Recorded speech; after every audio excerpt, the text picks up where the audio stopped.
सतगुरु आए दया करी, ऐसे दीन दयाल। बंदी छोड़ ब्रतास का, जठरगनी प्रतिपाल।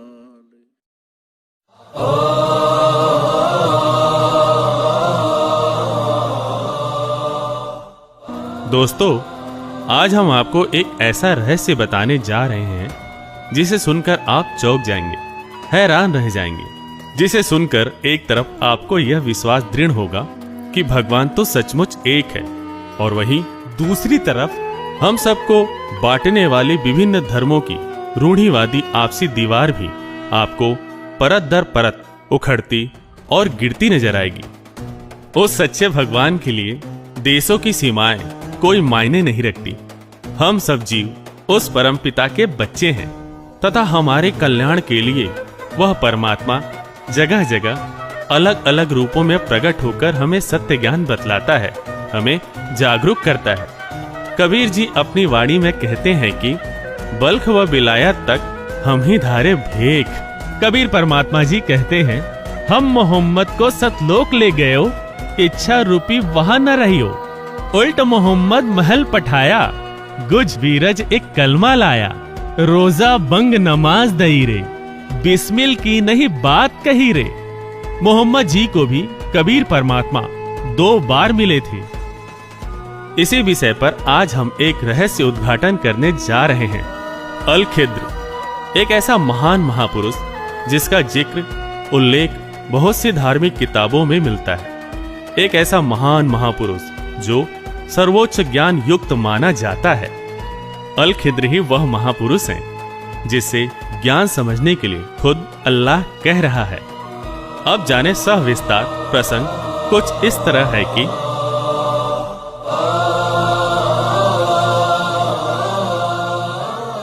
एक बार किसी ने हजरत मूसा जी से पूछा कि इस दुनिया में सबसे ज्यादा इल्म किसके पास है।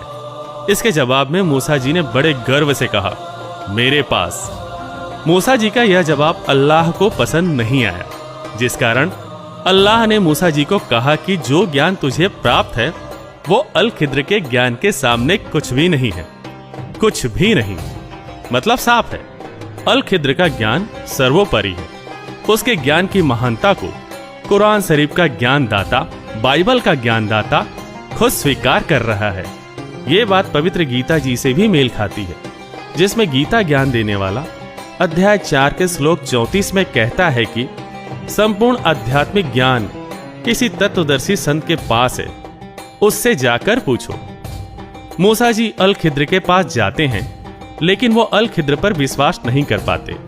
इस कारण उन्हें अल खिद्र से अद्भुत ज्ञान की प्राप्ति नहीं हो पाती।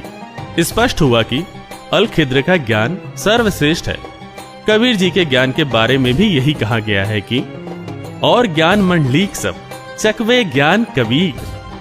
अल खिद्र का वर्णन 55 हदीसों में भी मिलता है, और यह भी वर्णन है कि अल खिद्र मोहम्मद जी को उनके जीवन काल में 2 बार मिले। एक बार मोहम्मद जी के जवानी काल में, व दोबारा मोहम्मद जी के बुढ़ापे में।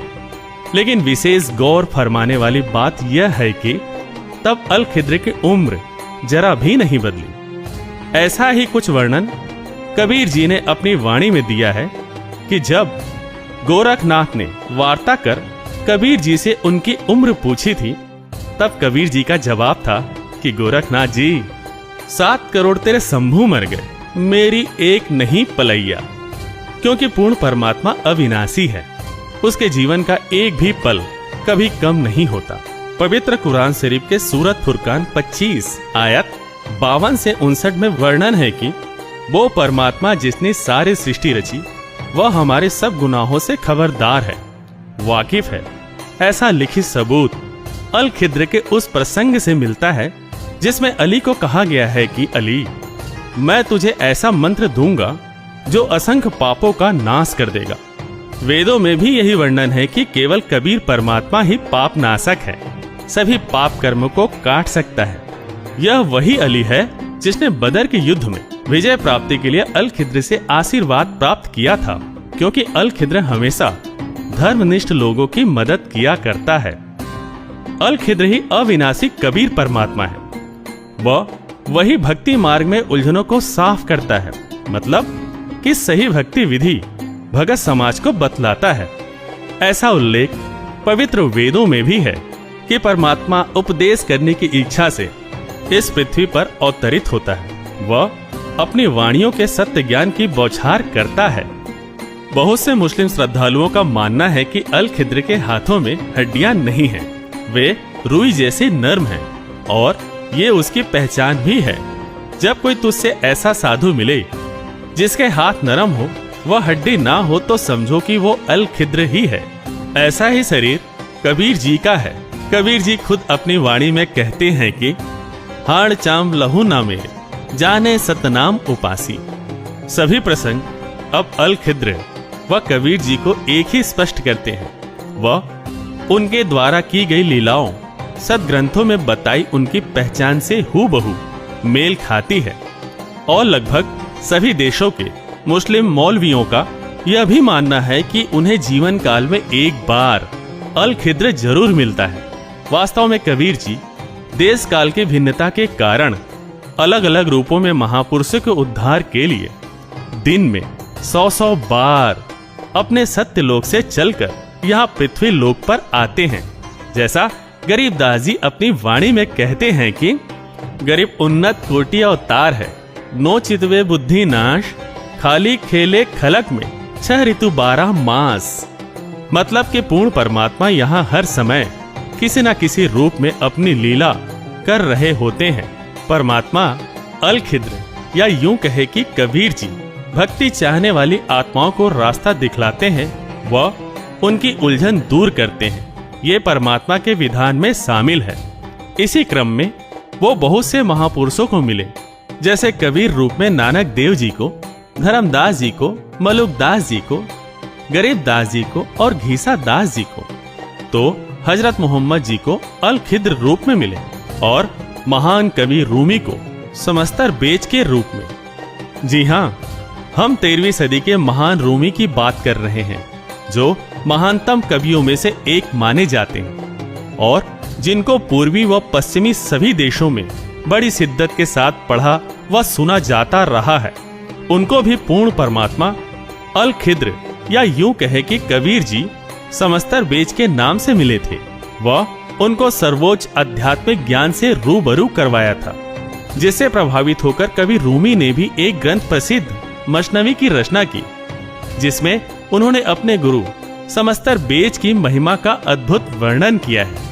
रूमी ने अपनी मुर्शीद समस्तर बेच से दीक्षा प्राप्त कर इबादत की व प्राचीन परंपरागत साधनाओं को त्याग दिया, जिस कारण उनका भी वहां घोर विरोध हुआ था।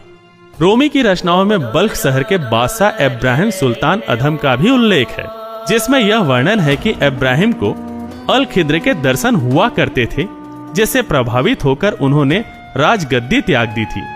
यहाँ इब्राहिम सुल्तान के प्रसंग में तो यह तो बिल्कुल स्पष्ट हो जाएगा कि अल खिद्र ही कबीर जी हैं। संत गरीबदास जी, जिनको कबीर परमेश्वर जी मिले थे, उन्होंने भी अपनी वाणियों में इब्राहिम सुल्तान अधम जी का उल्लेख किया है और बताया उनको कबीर जी मिले थे। गरीबदास जी महाराज अपनी वाणी में कहते हैं, हम सुल्तानी नानक तारे दादू को उपदेश दिया, जात जुलाहा भेद न पाया, काशी माहे कबीर हुआ। वास्तव में जिस महापुरुष की रूमी ने अल खिद्र समस्तर बेच के नाम से महिमा गाई है, उसी की संत गरीबदास जी ने भी कबीर नाम से महिमा गाई है, क्योंकि है तो दोनों एक ही। अब तक के सभी प्रसंगों प्रमाणों से यह स्पष्ट हो जाता है कि परमात्मा एक है, वह वही अलग अलग रूप बनाकर हमें सत्य ज्ञान बतलाता है। वो कभी अल खिद्र बनकर हमें मानव जीवन के मूल उद्देश्य से परिचित करवाता है और कभी कबीर रूप में हमें अपने वास्तविक घर की राह बताने के लिए घूमता फिरता है। अध्यात्म की यह जटिल पहेली भी अल खिद्र ही सुलझा सकता है, जो देश काल की भिन्नता के कारण अलग अलग रूप व अलग अलग नाम से आकर प्रकट होता है। आज वही अल खिद्र कबीर परमात्मा भारतवर्ष की धरा मंडल पर संत रामपाल जी के रूप में अवतरित है, जिसके ज्ञान का कोई सानी नहीं, कोई टक्कर नहीं, जिन पर कुरान शरीफ के सूरत फुरकान 25 के आयत 52 से 59, तो वही पवित्र गीता जी के अध्याय 4 के श्लोक 34 भी पूरी तरह से फिट होते हैं। कि यही वो बाखबर संत हैं, तत्वदर्शी संत हैं। इनके पास ही अद्भुत अजेय ज्ञान है, जिसके आधार पर इन्होंने विश्व के सभी धर्म गुरुओं को निरुत्तर किया हुआ है। और इनके पास ही वो अद्भुत ज्ञान है जिसे प्राप्त करने में हजरत मूसा जी भी असफल रहे। इनके पास ही वो मूल मंत्र है जो हमारे अनगिनत पापों का नाश कर सकता है। इनके पास ही वो मूल तत्व गुण ज्ञान है जो सुखमय जीवन का आधार है और सर्वजीव आत्माओं की भक्ति कराकर उनका वास्तविक घर सत्यलोक अर्थात पूर्ण मोक्ष प्राप्त कराने वाला है।